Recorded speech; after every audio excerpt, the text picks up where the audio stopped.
안녕하세요. 뉴스반장입니다. 코로나19 사태로 어수선한 이때 윤석열이 급하게 시작한 수사가 있습니다. 마치 기다렸다는 듯이 대한민국이, 아니 전세계가 코로나 사태로 대혼란에 빠진 틈을 타고 윤석열은 국민들도 모르게 나경원 자녀 수사를 은밀하게 진행하기 시작했는데요. 여태 뭐하고 있다가 모든 언론이 코로나19 사태만 보도하고 있는 이때 수사를 시작한단 말입니까? 기가 막히지 않습니까? 정말 대단한 타이밍입니다. 정말 놀랍고 경이로운 이분은 사법고시 구수의 신하가 아니라면 어떻게 이런 생각을 해낼 수 있을지 정말 궁금한데요. 이런다고 국민들이 모를까요? 오히려 공분만 더 사게 생겼는데요. 어떻게 하는 짓마다 이렇게 속이 빤히 보이는 짓만 하는지 자신의 장모 사건의 판사인 나경원의 남편 김재호 판사와 어떤 사인이 있었던 건 아닌지 윤석열 장모 사건 재판 날짜를 좀 확인해 봐야겠습니다. 나경원 자유한국당 전 원내대표의 자녀 부정입학 의혹을 수사 중인 검찰이 성신여대에 공문을 보내 나 전 원내대표 딸의 입시 서류 등을 요청했습니다. 25일 나 전 원내대표 등을 둘러싼 의혹을 검찰에 고발한 민생경제연구소 등의 말을 종합하면 서울중앙지검 형사 1부 부장 성상원은 지난 1월 성신여대 법무감사팀에 공문을 보내 나 전 원내대표의 업무방해 고발과 관련된 자료를 제출해달라고 요청했는데요. 1월 달에 공문을 보내 여태 묵혀두고 있다가 코로나19 사태로 어수선한 이때 다시 자료 제출을 요청한 겁니다. 조국 전 장관 수사와 비교할 때 정말 어이가 없어서 말문이 막히는데요. 표창장이 위조라며 압수수색 영장을 발부받아 수십 군데를 압수수색하고 탈탈 털던 모습과는 완전히 180도 다른 모습을 보여주고 있습니다. 1월부터 여태까지 자료 제출 요청도 안 하고 기다렸다는 게 말이 되는 건가요? 벌써 증거인멸을 하고도 남았을 시간입니다. 이쯤 되면 이건 그냥 형식적인 수사로 봐야 하는 게 맞는 거죠. 앞서 민생연구소 등은 나 전 원내대표가 자신의 딸 아들 입시 과정에서 각각 성신여대와 미국 예일대의 입학 업무를 방해하고 나 전 원내대표 딸의 성적을 부당하게 상향 정정해 성신여대의 학사 업무를 방해했다며 검찰에 고발장을 제출했는데요. 이후 최성해 전 동양대 총장의 사학비리 의혹과 스페셜 올림픽 코리아 사유화 및 특혜 의혹 등 나 원내대표를 9차례 추가 고발했습니다.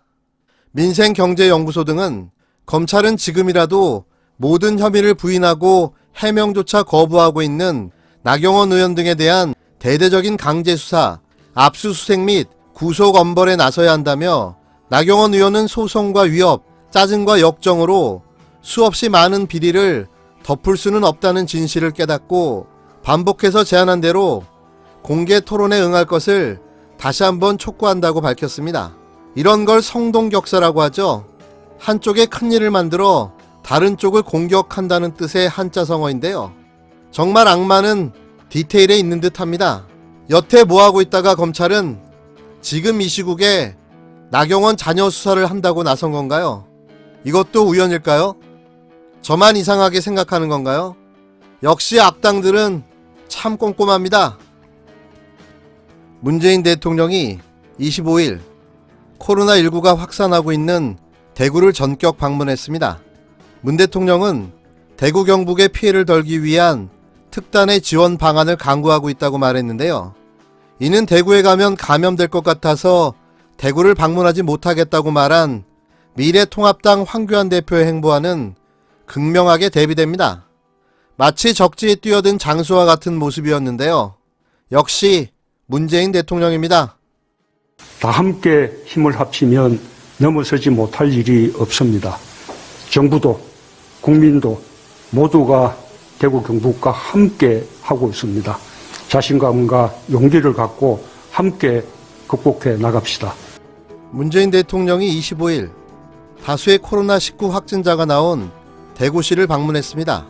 문 대통령은 상황이 매우 엄중하기 때문에 특별 재난지역 선포만으로는 충분하지 않을 것이라며 대구 경북이 겪는 사회경제적 피해를 덜어드리기 위해 특단의 지원 방안을 강구하고 있다고 말했는데요.